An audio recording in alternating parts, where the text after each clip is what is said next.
Thank you for joining us on the news on NTA International. I'm Najat Atitijani. But first, the headlines. Stampede in Kerman at funeral procession of Iranian military commander, leading to shift in burial date. President Muhammadu Buhari reaffirms commitment to bequeathing free, fair and credible electoral process to Nigeria as an indelible legacy.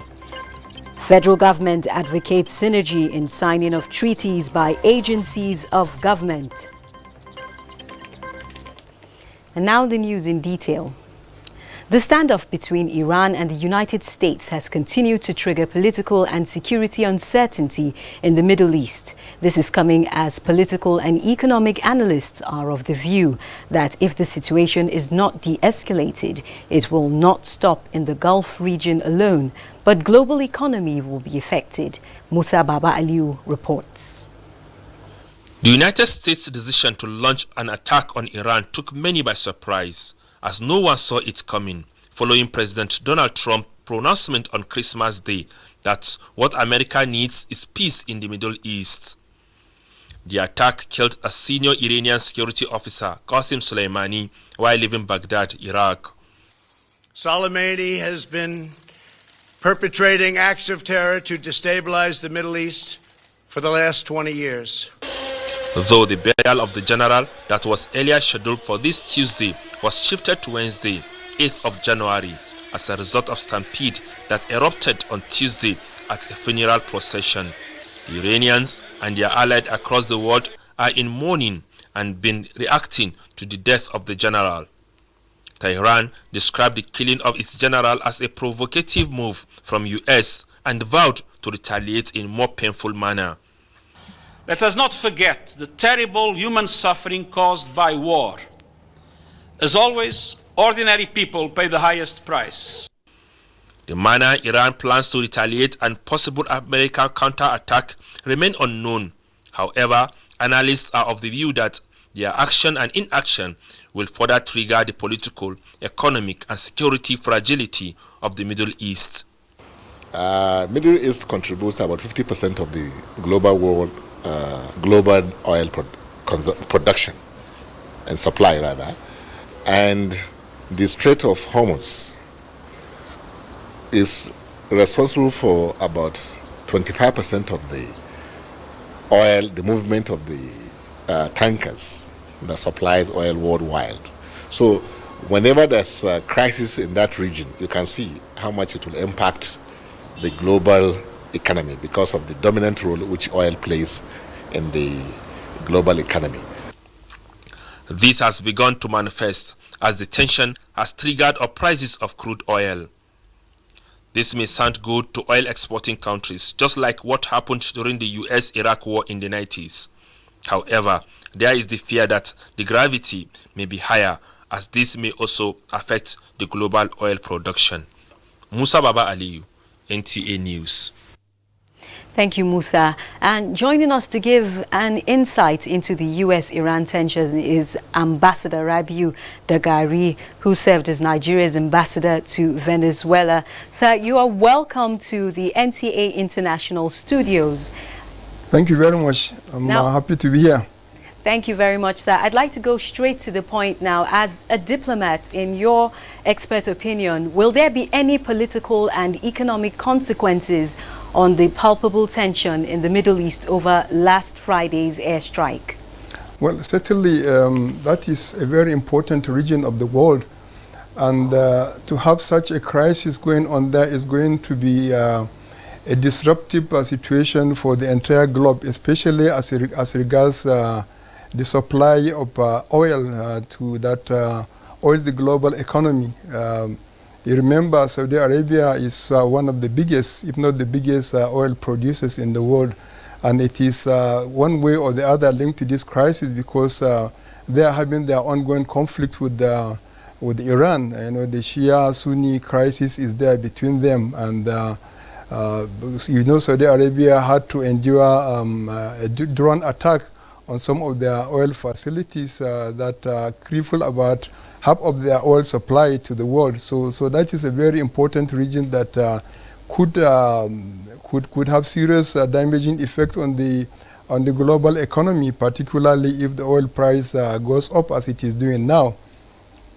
So, of what impact will all this have on Africa and Nigeria in particular? Well, we have to remember that the Islamic Caliphate was established in northern Iran around 2014, and it took a global coalition to end the caliphate.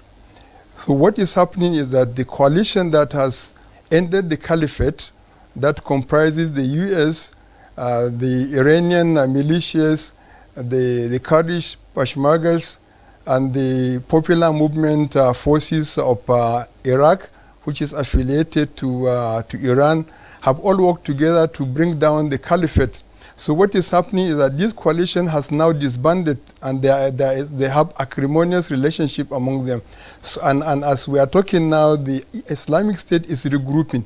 So our fear is that if these two countries, Iran and Iraq, got their eyes off the ball, these guys are going to get reorganized and maybe start exporting their terrorist agenda all across the world. Already they are in Africa, they are in Libya, and already we have Boko Haram faction already claiming to be Islamic West Africa province.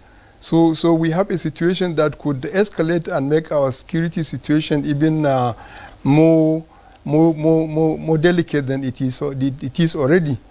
So now, in light of this threat, this emerging threat, what should government do to beef up internal security and economic rejuvenation, considering its impact on oil prices? Well, certainly Nigeria could benefit from maybe oil windfall if the situation gets out of hand, and then there is, I don't envisage a direct confrontation between Iran and the U.S. You know, there is no power now in the world that can take U.S. frontally. Maybe they are going to do it through proxies, and they are taking their time.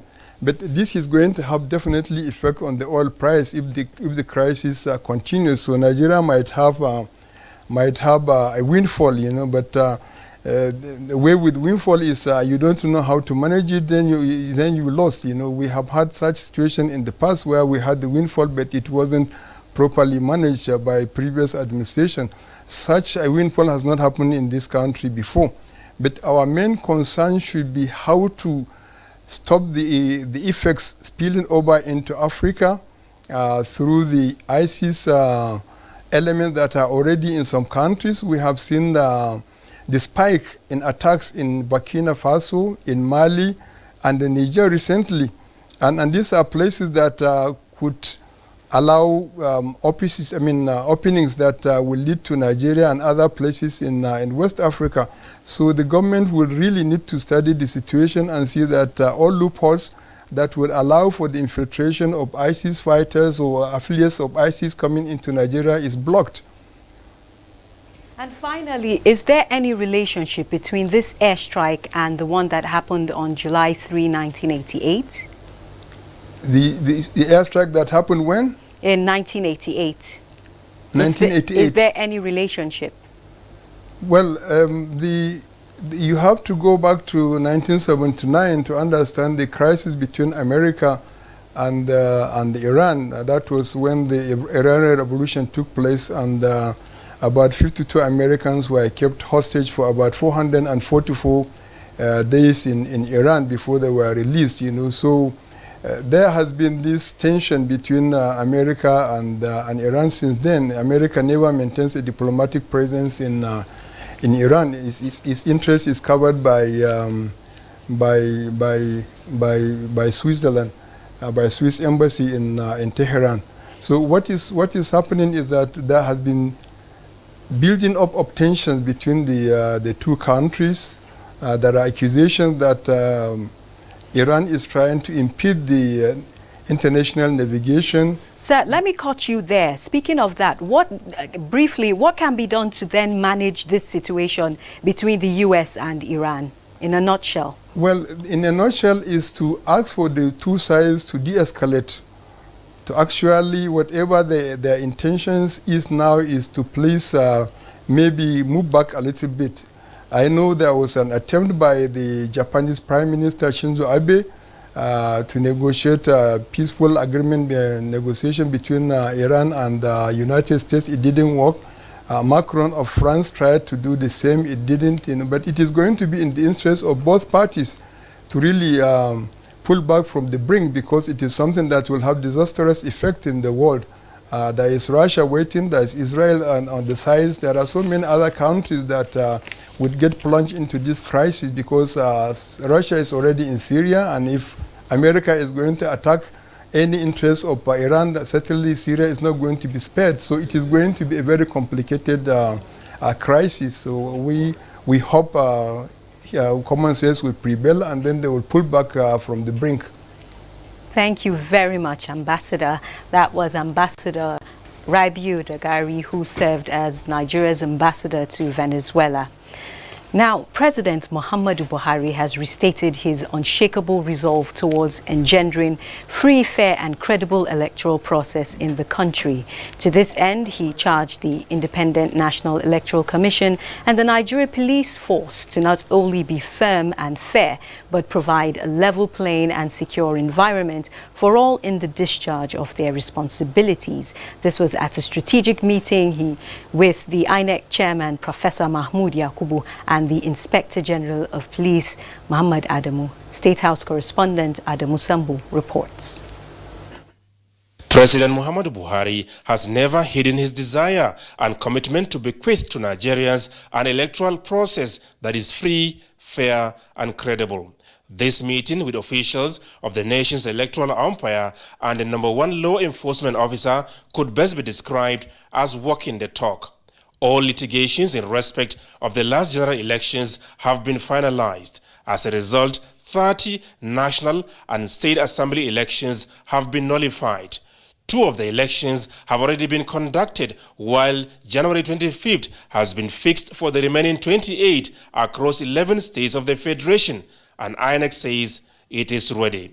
President Muhammadu Buhari wants to see both the outstanding and other subsequent elections as great examples in terms of credibility. We met with His Excellency Mr. President, who has reiterated his commitment to ensuring that the processes are free and fair and the environment secure for that to happen. We will, using the court order, rerun elections and also some by-elections as a result purely of the act of God, the death of some members of the National and State Assemblies, as well as the forthcoming Edo and Ondo governorship elections, really set the pace for the kind of election that Nigerians desire. And this is our commitment and assurance that we have given the President.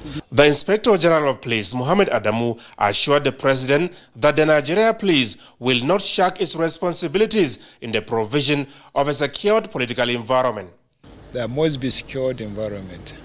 And in securing the environment, the security strategy have to be reviewed and have to be enhanced so as to have an election that violence will not be tolerated, value snatching will not be tolerated. Those that usually participate in such actions, like the politicians, the security agencies, and INEC officials, this time around, they will not be allowed to do that. We shall make examples of anybody that wants to use violence to achieve his aim during the electoral process. And this is the beginning of the process to make sure that this country from now onward gets election that will be exemplary to the rest of the world. The strategic engagement held behind closed doors also had in attendance the Chief of Staff to the President, Abba Kyari, and the Director General, Department of State Services, Yusuf Magaji Bichi. From the State House, Adamu Sambu, NTA News. Similarly, President Muhammadu Buhari this Tuesday granted audience to the former governor of Lagos State and chieftain of the All Progressives Congress, Bola Ahmed Tinubu, in furtherance of his strategic engagement with critical stakeholders towards taking Nigeria to the next level. Again, State House correspondent Adamu Sambu reports. The engagement between President Muhammadu Buhari and Asiwaju Bola Ahmed Tinubu on the state of the nation was the first in the year 2020. Discussions held behind closed doors centered on the security, stability, and socio-economic development of Nigeria. Speaking to newsmen shortly after, Chief Bola Ahmed Tinubu described the New Year message by President Muhammadu Buhari to Nigerians as thought-provoking and reassuring. His New Year message resonated very well. We have to relax, show concern for the people of the country, and see to the effort of the president that we manifest in the new, united and prosperous country. The APC chieftain was full of praises for the Nigerian leader over his decision to abide by the nation's constitutional term limits. It's very good to hear it directly from him. And to me, I say congratulations to a man of character and integrity. I was in the trench and in opposition to a third-term agenda of a former leader of this country with Muhammadu Buhari, Mr. President. I know he will never. He has the courage and the character to refuse such a temptation, even if offered to him. I believe in him, and I believe Nigerians should, believe in him. Asked to comment on the zoning formula by the governing APC for presidency in the next general elections, Asiwaju Bola Ahmed Tinubu insists that time is not ripe for politicking. From the State House, Adamu Sambo, NTA News. You're watching the news on NTA International. It's time for a break. We'll take more stories when we return. This na how we dey show for holiday. This na how we dey be when you don't tey you block male. This one pass decoder. This na your family groove. Totori your family this season. Go sharply arrange Go TV decoder and Go tenor will carry 1 month Go TV Max subscription for low body for only 6,900 naira. Go TV, live it, love it. NTA International News. Africa as it is. Thanks for staying with NTA International. President Muhammadu Buhari has felicitated with United Nations Deputy Secretary General Amina Mohammed on her recognition at the inaugural Global Citizen Awards ceremony held in London. In a statement by Senior Special Assistant on Media and Publicity, Garba Shehu, President Buhari extols the UN Deputy Secretary General for her contributions to global development and relentless priming of world leaders to work towards achieving the UN's Sustainable Development Goals and end extreme poverty by 2030. As the world celebrates Mohammed's zeal and commitment to improving lives through the UN goals, the Nigerian leader believes her wealth of experience, wisdom, network gathered from many years of national, international, and international service to humanity will always be relevant for time and posterity. Meanwhile, the federal government says the security forces of Nigeria have been working continuously to return those taken hostage by Boko Haram to their families, friends, and communities. In light of this, the government has full confidence in their ability to accomplish the task. The Senior Special Assistant to the President on Media and Publicity, Garba Shehu, said on its own part, government has condemned some of the appalling acts of terror, especially following the festive period. To continue to see these happening solely in religious terms, removed from social, economic and environmental factors, simplifies complexities that must be heeded. Not seeing them as they should be is exactly what the terrorists and groups wish. They want Nigerians to see their beliefs as reason to turn against one another. On the contrary, Christians and Muslims alike are united in their opposition to Boko Haram and the hatred for decency that the infamous group stands for. Nigerians must continue to be united in ensuring that they do not subscribe to the terrorists' message of division. Unfortunately, some leaders and politicians seek to make political capital from our religious differences.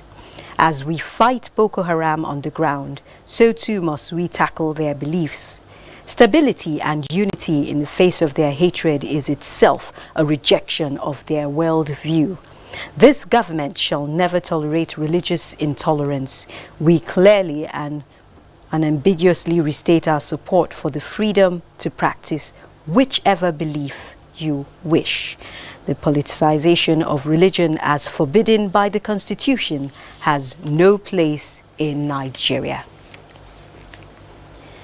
The federal government has called for synergy in the way treaties and agreements are signed by agencies of government in order to establish a coordinated approach to government's international commitments.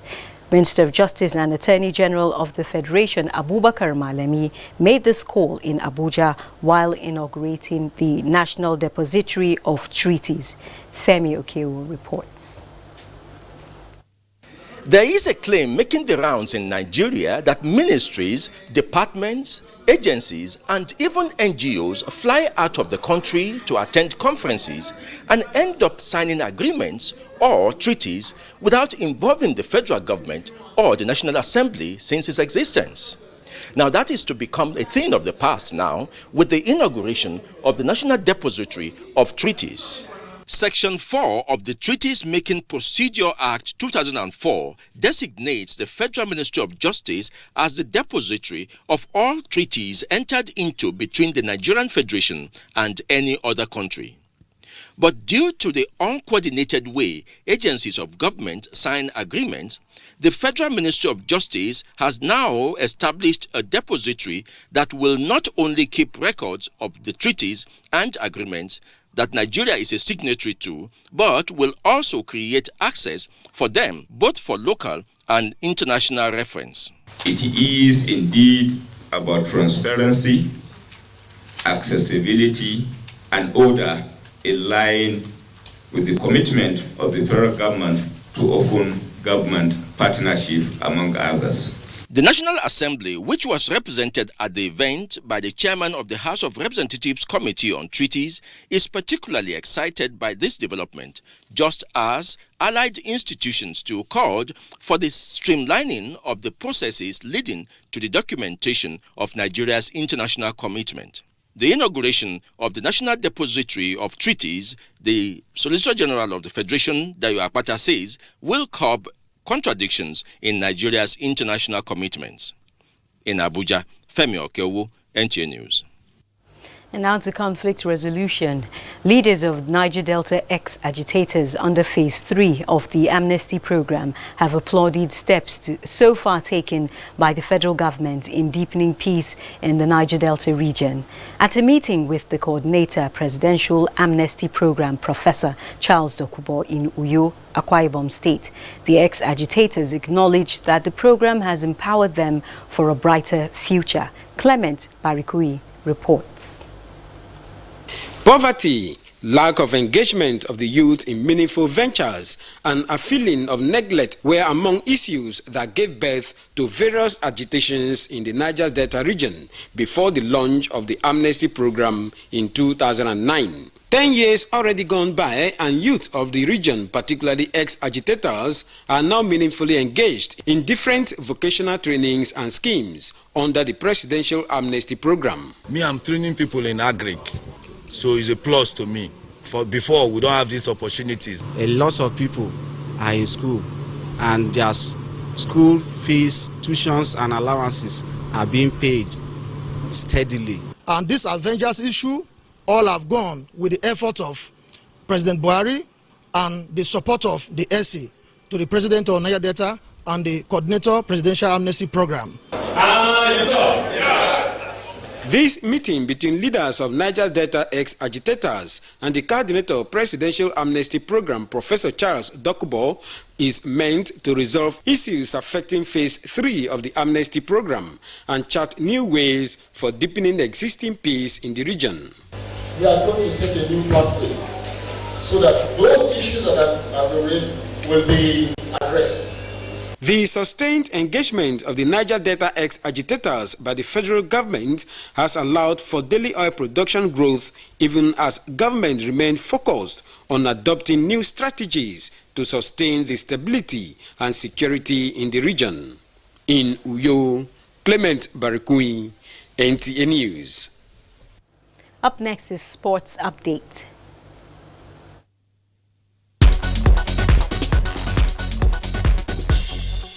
There is a glimpse of hope for former Nigeria international and former head